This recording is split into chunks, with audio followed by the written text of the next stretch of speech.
हे पहा, आज दुपारपर्यंत किंवा जास्तीत जास्त संध्याकाळपर्यंत या संदर्भातली स्पष्टता येऊन जाईल। निश्चितपणे पक्ष नेतृत्वाच्या स्तरावर या बाबतीमध्ये नावाची निश्चिती झालेली आहे। प्रत्येक वेळेला नाव निश्चित झाल्यानंतर अर्ज भरण्याच्या अगोदरच सर्वांना कळवावं असं काही संकेत नाही।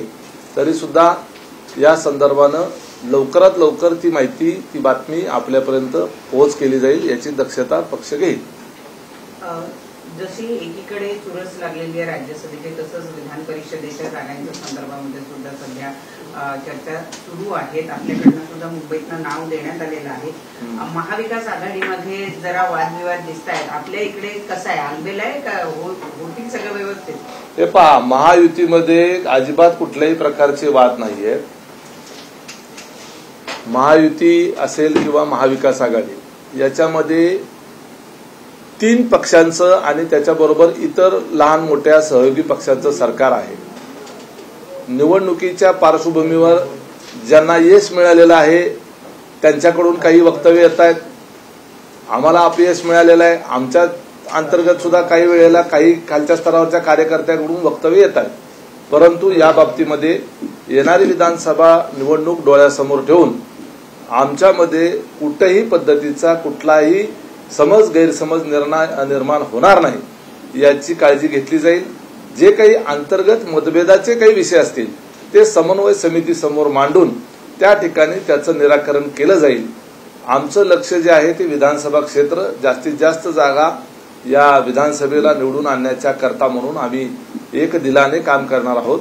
आम्हाला ज्या काही कडून या निवडणुकीमध्ये चुका झाल्या असतील किंवा काही आमच्याकडून त्रुटी राहिलेल्या असतील तर त्यातून आम्ही बोध घेऊन पुढच्या काळात त्या सगळ्या चुका दुरुस्त करणं, त्रुटी दुरुस्त करणं याच्यावर लक्ष देऊ आणि विधानसभेच्या निवडणुकीला सामोरं जाऊ। सर, संघाचं मुखपत्र असलेला ऑर्गनायझर मधनं आज सविस्तर लेख लिहिण्यात आलेला आहे।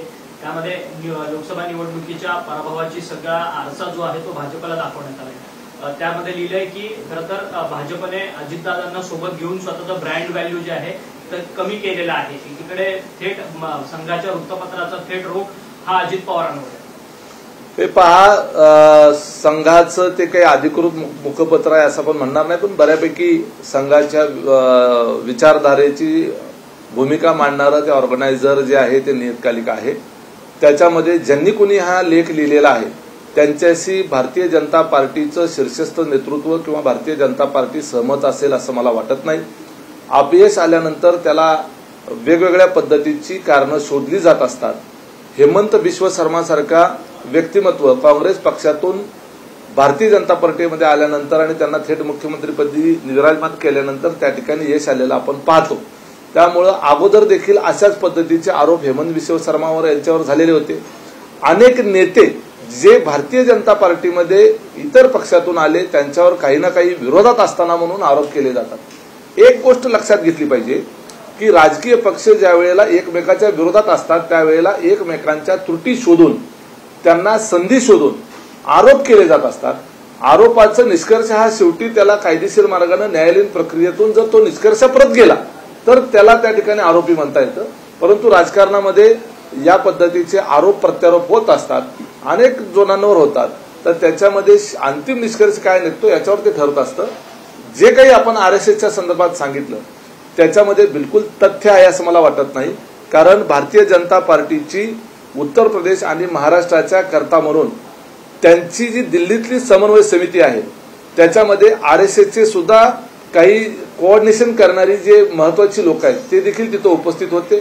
सन्माननीय अमित शहाजी तिथं उपस्थित होते आणि त्या बैठकीमध्ये आमच्या माहितीप्रमाणे कुठल्याही प्रकारचा या अपयशाचा ठपका आमच्या पार्टीवर ठेवण्यात आलेला नाही। त्याची संपूर्ण चिकित्सा झालेली आहे। आपण त्याच्या संदर्भात माहिती घ्यायचा प्रयत्न करावा।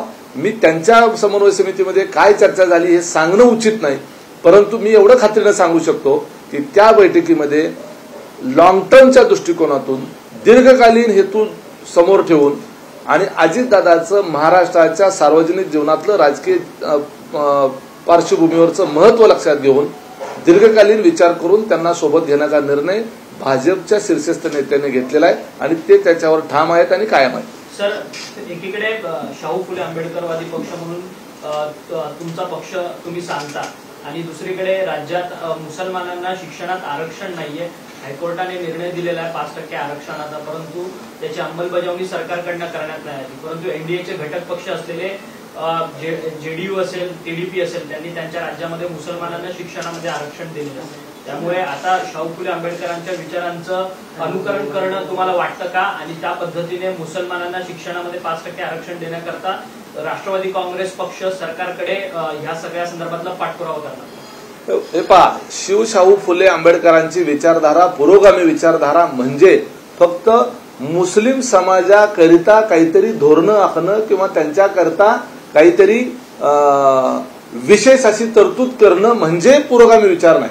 पुरोगामी विचार हा सर्व धर्म समभाव सांगणारा आणि सर्व समाज घटकांना सोबत घेऊन जाणारा विचार, तो समतेचा विचार आहे. याच्यामध्ये मुस्लिम समाज जो आहे, जो आपल्या देशामध्ये जो जन्मला, या स्वातंत्र्य लढ्यापासून ते छत्रपती शिवाजी महाराजांच्या काळापर्यंत या समाजाचं, या स्वराज्याकरिता असेल, या देशाच्या करता योगदान मोठं राहिलेलं आहे. तो समाज जो आहे तो याच्या शैक्षणिक उन्नतीकरिता, त्याच्या आर्थिक प्रगती करता, त्याच्या व्यावसायिक प्रगती करता जे आपल्या संविधानामध्ये सांगितलेलं आहे त्यानुसार आपल्याला त्यांना मदत करण्याची जी आवश्यकता आहे, त्यातली सगळ्यात मोठी आवश्यकता ही शिक्षणाच्या बाबतीतली आहे. आम्ही निश्चितपणे मुस्लिम समाजाला 5% शिक्षणामध्ये आरक्षण देण्याच्या संदर्भामध्ये निर्णय घेतलेला होता. तो निर्णय उच्च न्यायालयामध्ये सुद्धा स्वीकार्य झालेला होता. नंतरच्या काळात तो विषय मागे पडला, परंतु आमची ठाम अशी भूमिका आहे की अल्पसंख्याक समाजामधलं शिक्षणाचं प्रमाण आणि त्यांच्यामध्ये असलेल्या गरिबीचं प्रमाण लक्षात घेता, जसं बार्टी असेल किंवा इतर ज्या काही संस्था वेगवेगळ्या समाजाकरता आहेत त्यांच्या शिक्षणाच्या त्या अपलिफ्ट करण्याकरता आरक्षणाचा जो महत्वाचा जो मुद्दा आहे याची मागणी निश्चितपणे राष्ट्रवादी काँग्रेस पार्टी करेल, त्याचा आग्रह धरेल. भलेही आम्हाला लोकसभा निवडणुकीमध्ये तेवढा विश्वास अल्पसंख्याक समाजानं दाखवला नसला तरी आमच्या भूमिकेमध्ये आणि त्या संदर्भातल्या आमच्या विचारामध्ये तसोभरही फरक नाही.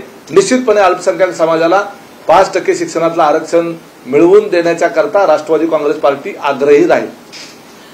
कालपासून बारामतीमध्ये एक चर्चा आहे की म्हणजे युगेंद्र पवार जे आहेत त्यांना अजितदादांच्या समोर उभं करायचं, जसं सुप्रियाताईंच्या पुढे सुनेत्रा भगिनींना उभं करण्यात आलं, अगदी तसंच काका पुतण्या सुद्धा विधानसभेमध्ये एकत्र येतील अशी जोरदार चर्चा आहे. आणि तसा आग्रह बारामतीतल्या राष्ट्रवादीच्या वतीनं करण्यात आल्याचं कळतं, राष्ट्रवादी शरदचंद्र पवार गटाच्या वतीनं. काय एक त्यांना बारामतीमध्ये आता लोकसभा निवडणुकीमध्ये आघाडी मिळालेली आहे, मतांची आघाडी मिळालेली आहे. एक गोष्ट लक्षात घेतली पाहिजे, बारामतीकरांनी सुप्रिया सुळेंना मतदान नाही केलेलं. बारामतीकरांनी पवार साहेबाची कदाचित ही शेवटची निवडणूक असेल म्हणून पवार साहेबाकडे बघून मतदान केलेलं आहे, सुप्रिया सुळेकडे बघून मतदान नाही केलेलं. ही बाब जी आहे ती लक्षात घेण्याची गरज आहे. आणि अमिताभ बच्चनचा एखादा चित्रपट फ्लॉप झाला म्हणून अमिताभ बच्चनचं सुपरस्टार पद जात नसतं, आणि आसराणीचा एखादा चित्रपट हिट झाला म्हणून आसराणी कधी सुपरस्टार होत नसतो. हे एवढं साधं लोकांना कळतं. त्यामुळं ज्याला कोणाला उभं राहायचं ते उभं राहू द्या. मागच्या वेळेला अजितदादा 1,67,500 मतांनी निवडून आले. या वेळेला कमीत कमी 2 लाखाच्या मताधिक्यानं अजितदादा निवडून येतील. सुनेत्रा वहिनींचा पराभव जो आहे तो अजितदादांच्या चाहत्याच्या जिवारी लागलेला आहे. ज्यांनी सुप्रिया सुळेंना मतदान केलेलं आहे त्यांच्या सुद्धा ते मनाला लागलेलं आहे की अजितदादांना या निवडणुकीमध्ये पराभव स्वीकारावा लागला, ज्या अजितदादांनी या बारामतीला इतकं मोठं वैभव निर्माण करून दिलं. त्यामुळं ती सहानुभूती आता अजितदादांच्या बाजूनं विधानसभेमध्ये निश्चित दिसेल. आणि आता सुप्रिया सुळे ज्या काही खासदार झालेल्या आहेत त्यांना 5 कोटीच्या खासदार निधी व्यतिरिक्त त्या काहीही त्या मतदारसंघामध्ये विकास कामं करू शकणार नाहीत. जी काही विकास कामं करावी लागतील केंद्राच्या माध्यमातून ती अजितदादाच्या माध्यमातूनच होतील. आणि सुप्रिया सुळे फक्त खड्ड्यांच्या सेल्फी काढत फक्त सरकारच्या नावाने त्या ठिकाणी टीका करत राहतील. हे झालं नाही, ते झालं नाही, हे व्हायला पाहिजे होतं, ते व्हायला पाहिजे होतं, या ठिकाणी अशी अडचण झाली, त्या ठिकाणी तशी अडचण झाली. मग खासदार म्हणून संसदेमध्ये फक्त प्रश्न मांडणे एवढा उद्देश नाही तर प्रश्न सोडवणे ही सुद्धा जबाबदारी असती. प्रश्न सोडवण्याची क्षमता ही सत्तेमध्ये असल्यानंतरच निर्माण होते.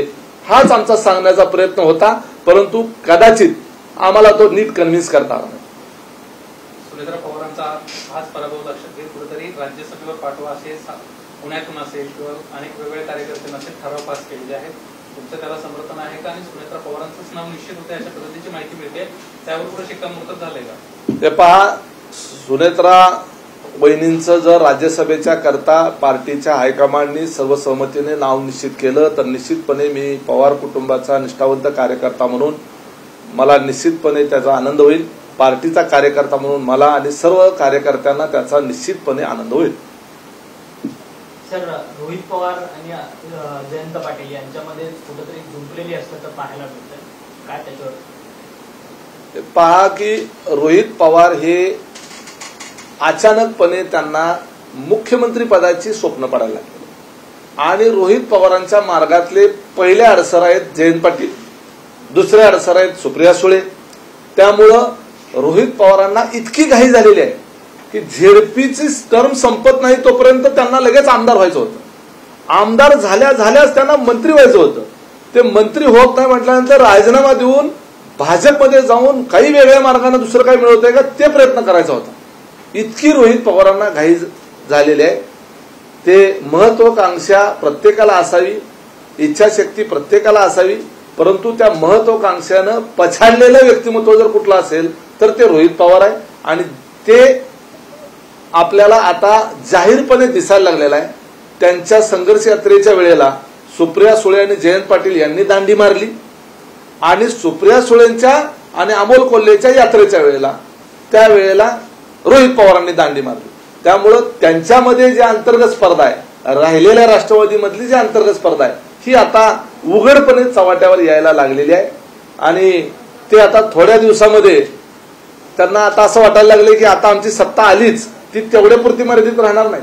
तिकडं नाना पटोलेंनी तर बोर्ड लावून टाकला की भावी मुख्यमंत्री म्हणून. म्हणजे काँग्रेस पक्षानं तर सांगून टाकलं की आता आमच्या एवढ्या जागा आम्ही लढवणार. आता मी काल विचार केला कॅल्क्युलेशन की 150 जागा काँग्रेस लढवणार आणि रोहित पवार म्हणाले की 84 जागा पवार साहेबांच्या वाढदिवसानंतर आम्ही साहेबांना भेट देणार. म्हणजे लढवणार साधारणपणे कदाचित त्यांना वाटत असेल की आपला 80% रिझल्ट येईल, 120 लढवतील. 150-120 गेले. उद्धव ठाकरेंच्या सेनेला काही ठेवलंच नाही शिल्लक.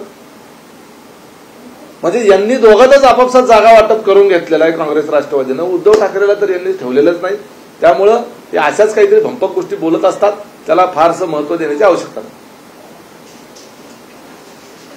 नीटच्या संदर्भामध्ये राज्यामध्ये सध्या परिस्थिती गंभीर होताना दिसते.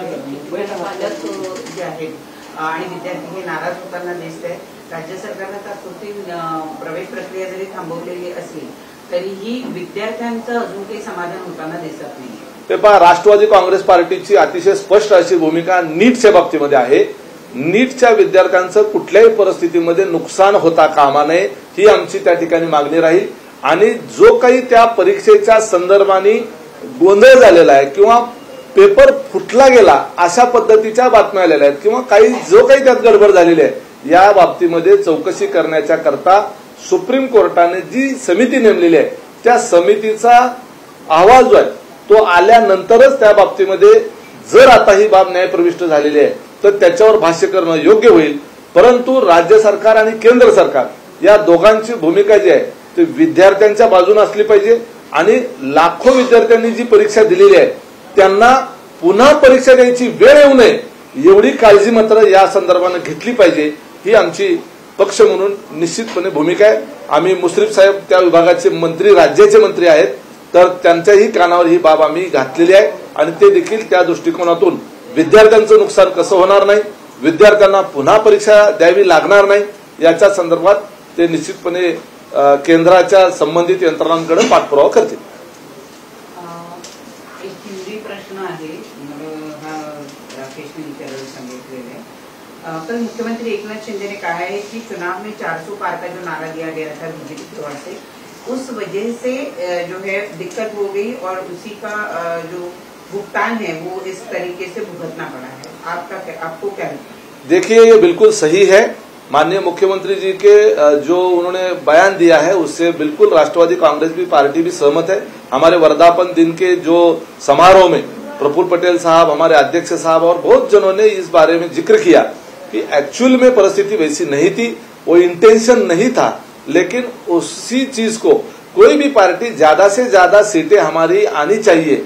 अब अगर हम विधानसभा में अब की बार 200 पार ऐसा अगर हम घोषणा देते हैं तो उसका कोई अलग से मतलब निकाल के उसके संविधान को अगर उसको जोड़ने का कोशिश करेगा तो उससे कंफ्यूजन पैदा हो सकता है, और वो कंफ्यूजन क्रिएट करने में और हमारे विशेषकर हमारे दलित बांधवों के मन में, अल्पसंख्यक बांधवों के मन में संविधान के प्रति संभ्रमावस्था निर्माण करने में उनको यश मिला, और इसी वजह से थोडी अडचण हो गई। ये उन्होंने जो कहा वो बिल्कुल सही। आता बजरंग आपला सोनावणे त्यांचं एक धक्कादायक विधान पुढे येत आहे। ते म्हणतात की माझ्या विजयामध्ये धनंजय मुंडे आणि भाजप आमदार सुरेश धस यांचा मोलाचा वाटा आहे। पहा, आता बजरंग बाप्पा सोनवणे हे मुळातच असे आहे की अजितदादांच्या बरोबर असलेले आम्ही ज्या वेळेला वेगळा निर्णय घेऊन भारतीय जनता पार्टी बरोबर एनडीए सोबत अलायन्स केल्यानंतर बजरंग बाप्पा सोनवणे हे बीड जिल्ह्यातले धनंजय मुंडेंच्या सोबत आलेले पहिले कार्यकर्ते। पवार साहेब त्यांना फारसे ओळखतही नव्हते, अजितदादांनीच हा तयार केलेला कार्यकर्ता धनंजय मुंडे आणि च्या सांगण्यावरून त्यांना साखर कारखान्याला वगैरे सगळी दादांनीच मदत केलेली आहे। आता ते रोहित पवारांनी जे बोलायला सांगितले ती भाषा ते बोलतायत आणि संभ्रम निर्माण करतायत। पंकजाताई मुंडे यांना त्या उमेदवाराला स्वतःला माहित आहे की धनंजय मुंडेंनी त्या स्वतः जेवढ्या त्वेषानं लढल्या नसतील त्याच्यापेक्षा दुप्पट त्वेषानं धनंजय मुंडेंनी ती निवडणूक प्रतिष्ठेची केली होती आणि तेवढ्या ताकदीनं ती लढवण्याचा प्रयत्न केला। परळीचा लीड बघा किती आहे, त्याच्यावरून तरी अंदाज आला पाहिजे। त्यामुळे या त्यांच्या वाक्यामध्ये काही तथ्य नाही, उलट त्यांनीच अजितदादांना स्वतःहून फोन केलेला आहे, त्यांच्या सगळ्या अडचणी सोडवून द्याव्यात। त्यांना माहित आहे की अजितदादा सर्वसामान्य जनतेच्या आणि शेतकऱ्याच्या प्रश्नाच्या बाबतीत पक्ष पार्टी पाहत नाहीत, उलट त्यांनीच अजितदादांना फोन करून मदत मागितलेले आणि वेळ पडली तर ते कदाचित उद्या आमच्या सोबतही येऊन बसतील। त्यामुळे बजरंग बाप्पा सोनवणेंचा आता या स्टेटमेंटला फार गांभीर्याने घेऊ नका।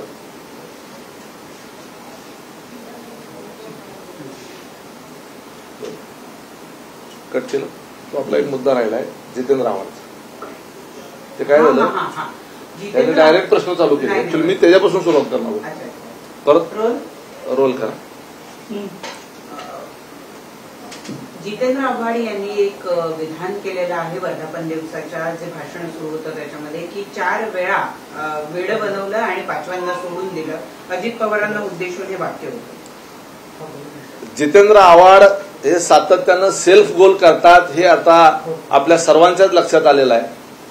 जितेंद्र आव्हाड काय म्हणाले ते महाराष्ट्रातल्या जनतेनं नीटपणे समजून घेण्याची गरज आहे। जितेंद्र आव्हाड असं म्हणाले की पवार साहेबांनी अजितदादाला 4 वेळा वेळ बनवलं आणि 5व्यांदा सोडून दिलं। हे कुठल्या संदर्भाने म्हणाले की 4 वेळेला यापूर्वी पवार साहेबांनी भारतीय जनता पार्टीच्या बरोबर सरकारमध्ये सहभागी होण्याच्या दृष्टिकोनातून बोलणी करण्याकरता अजितदादांना पाठवलं आणि 5व्यांदा मात्र 4 वेळेला युटर्न घेतला आणि 5व्यांदा मात्र सोडून दिलं। म्हणजे 5व्याही वेळेस जे काही आता निर्णय झाला त्याच्यामध्ये पवार साहेबांची सहमती होती। ही बाब जितेंद्र आव्हाड यांच्या या स्टेटमेंटमधून स्पष्ट झालेली आहे। मला असं वाटतं की या बाबतीमध्ये खुद्द पवार साहेबांनी याच्या संदर्भातलं स्पष्टीकरण द्यायला हवं। पवार साहेबांकडून स्पष्टीकरण मागण्या एवढा मी अजिबात मोठा नाही, माझी तेवढी लायकी नाही, परंतु पक्षाचा मी मुख्य प्रवक्ता आहे।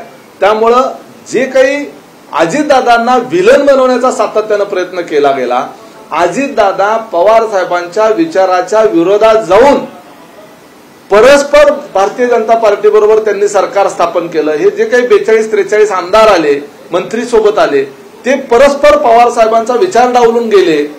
हे जे नॅरेटिव्ह महाराष्ट्रातल्या राष्ट्रवादीच्या आणि सर्वसामान्य जनतेच्या मनामध्ये जे क्रिएट केलं जात आहे याच्यामध्ये तसूभर देखील तथ्य नसल्याची स्पष्टता ही जितेंद्र आव्हाड यांच्या राष्ट्रवादीच्या त्यांनी साजऱ्या केलेल्या वर्धापन दिनाच्या कार्यक्रमातल्या या स्टेटमेंटवरनं लक्षात येते। त्यामुळं जयंत पाटील साहेब असतील किंवा खुद्द पवार साहेब असतील यांनी जबाबदारीनं पक्षाचे त्यांच्या प्रमुख म्हणून या संदर्भातल्या घटनांचे साक्षीदार म्हणून जितेंद्र आव्हाडांच्या या स्टेटमेंटकडे ते कसं पाहतात हे स्पष्ट करण्याची गरज आहे.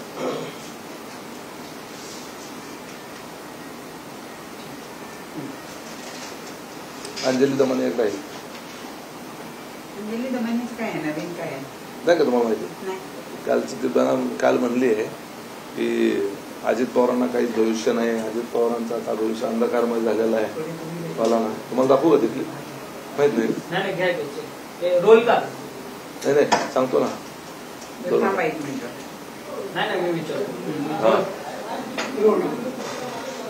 सामाजिक कार्यकर्ता अंजली दमाने यांनी पुन्हा एकदा अजित पवार यांच्या राष्ट्रवादी पक्षावरती आणि अजित पवारांवरती टीका केली की लोकसभा निवडणुकीतला झालेल्या पराभवानंतर पुढे अजित पवार यांच्या पक्षाला काहीच भवितव्य नाहीये, अशी भोसरी टीका त्यांनी पक्षावरती आणि अजित पवारांवरती वैयक्तिक केली. अंजली दमाने यांना अजित पवार आणि राष्ट्रवादी काँग्रेस पार्टीच्या भवितव्याची एवढी काळजी का लागली मला समजतच नाही.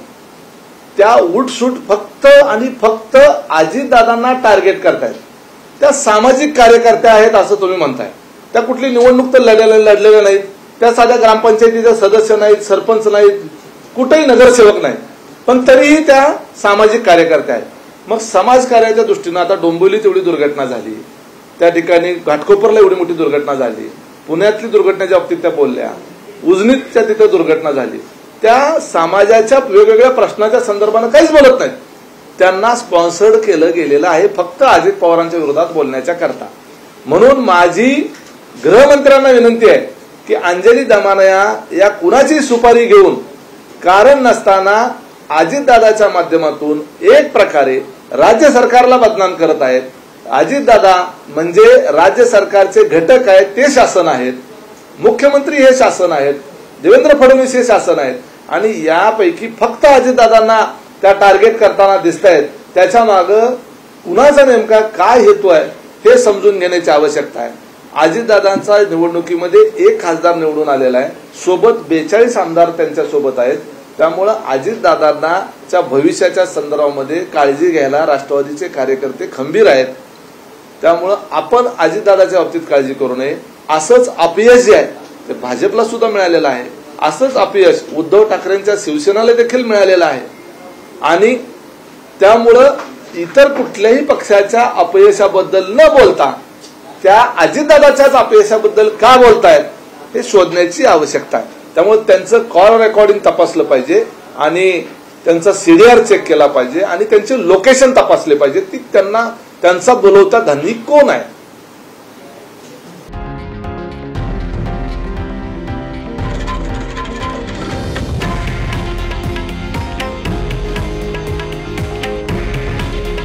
हे आहे देशातील नंबर 1 न्यूज नेटवर्क आणि आपण पाहत आहात TV9 मराठी. काळजी तुमची, हित महाराष्ट्राचं.